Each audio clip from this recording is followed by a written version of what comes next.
Bismillahirrahmanirrahim. Bismillahirrahmanirrahim. Allah la haula wala quwata illa billahil aliyil azim. Ayeuna dilajengkeun kana kitab Ta'lim Muta'lim anu parantos ditulis ku Syekh Imam Al-Burhan Al-Islam Az-Zarnuji radhiyallahu anhu.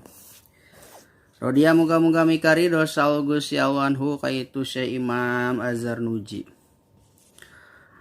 Ye matananya tos aya jabar jairan cuman hartina belum ada. Jadi lamun bade meser kitab matan enakeun kitab matan teh tos aya jabar jairan cuman tinggal ngalogatan doang gitu.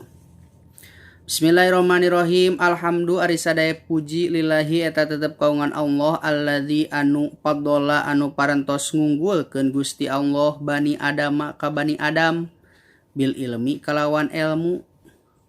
Kakaturunan Adam bani Adam teh bil ilmi kalawan ilmu wal amali jeung kalawan amal ala jamiil alami ngelehkeun kana sakabehna alam wassalatu jeung ari rahmat Allah ala Muhammadin eta muga tetep ka Kangjeng Nabi Muhammad sallallahu alaihi wasallam sayyidil arabi anu jadi gustina urang Arab anu jadi dununganana urang Arab wal ajami jeung urang ajam. Urang ajam teh nyata selain orang Arab teh disebut nanti orang ajam. Urang teh Indonesia termasuk orang ajam. Walalihi sareng ka kulawargina Kangjeng Nabi washabihi sareng ka pirang-pirang sahabatna Kangjeng Nabi ya nabiil ulumi anu lir kaya sumarambahna atawa anu lir kaya sumberanana pirang-pirang ilmu wal hikami jeung pirang-pirang hikmah. Wa ba'du jeung dina saparantosna maca bismillah alhamdulillah shalawat sinareng salam falamma ra'aitu tah dina samang-samang saning ningali kaula ceuk musonib kasiron kalolobaanana jalma min tulabil ilmi ti golonganana jalma anu neangan kana ilmu pi zamanina dina zaman urang ayeuna yajiduna eta sungguh-sungguh itu si jalma ilal ilmi kana neangan ilmu walayasiluna jeung henteu tepi itu jalma-jalma au min manapihi atawa henteu tepi kana pirang-pirang kamangpaatanana itu ilmu wasamarotihi jeung kana pirang-pirang buahna itu ilmu wahia jeung ari buahna ilmu teh al amalu eta ngamalkeun bihi kana eta ilmu wa nasru jeung nyebarkeunana ilmu yukhromuna jeung dihalangan 5 karena perkara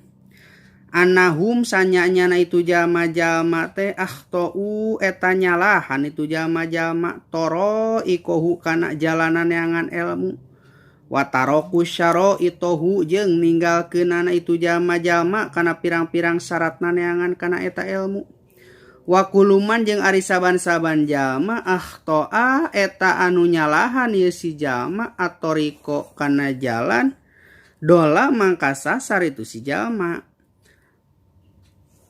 wa kuluman jeung ari saban-saban jalma akhtoa anu nyalahan ieu si jalma atoriko kana jalan neangan ilmu dola mangka sasar itu si jalma walayanalu jeung moal meunang itu si jalma al maksuda kana anu dimaksud qala eta saeutik anu dimaksud nama au jala atawa gede anu dimaksud nama aradtu ceuk musonib ngarepkeun kaula wa ahbabtu jeung mikaha yang kaula an ubayina kana yen mertelakeun kaula lahum kaitu jalma-jalma teh tariqat ta'alumi atawa lahum kaitu jalma anu neangan kana ilmu tariqat ta'alumi kana jalanan neangan ilmu alama bari netepan kana perkara ra'ayatu anu geus ningali kaula fil kutubi dina pirang-pirang kitabna para ulama wasami'atu jeung geus nguping kaula min asatidzi ti pirang-pirang guru kaula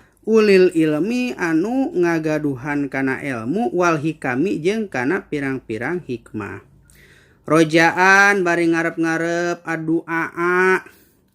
adu'a kana yen ngaduakeun ieu si jalma li ka kaula minarogi bina ti pirang-pirang jalma anu raresep pihi dina neangan kana ilmu al mukhlisina tur anu ari ikhlas kabeh bil pauji kalawan kabagjaan wal kholasi jeung anu salamet pi yaumiddini dina poe kiamah Ba'dama dina sabadana perkara istakhortu anu geus ngaistihorohan kaula Allah ka Gusti Allah taala bari mahalur Gusti Allah pihi dina ngarangna ieu kitab.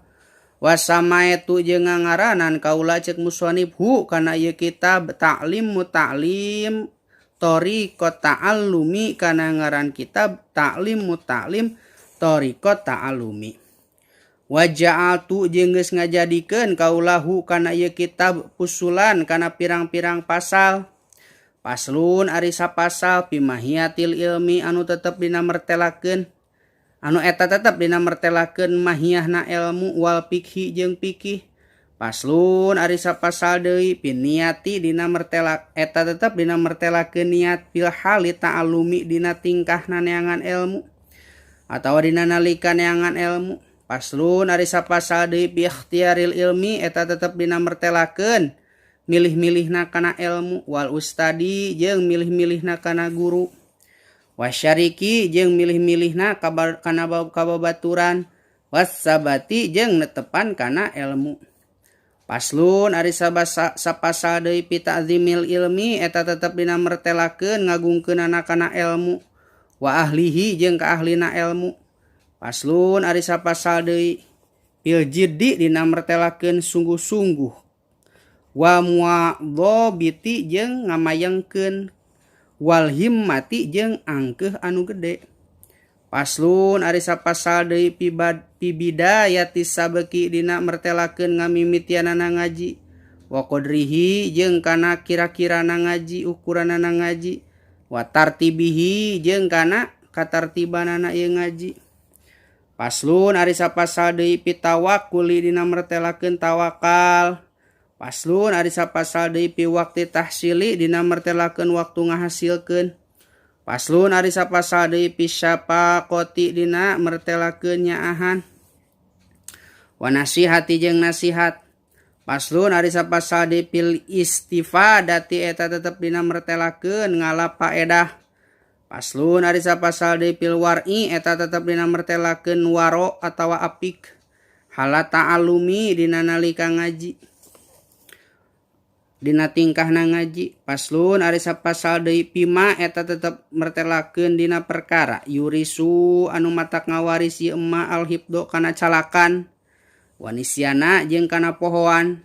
Paslun ari sapasal deui pima eta tetep dina mertelakeun dina perkara ya jelibu anu matak narik ieu emma rizqo kana rizki wa ma jeung kana perkara yamna'u anu matak nyegah ieu emma rizqo kana rizki wa ma jeung mertelakeun kana perkara yazidu anu matak nambahan ieu emma fil umuri dina umur wa ma jeung mertelakeun kana perkara yan kusu anu matak ngurangan ieu emma kana umur. Wa ma taupiki jeung henteu aya taupik ka kaula ila billahi angin kalawan pitulung Allah cek musannif alaihi bari wungkulna ka Allah tawakal tu ari tawakal kaula wa ilaihi jeung ka Gusti Allah unibu balik kaula. Paslun pimahiyatil ilmi wallahu a'lam bissawab.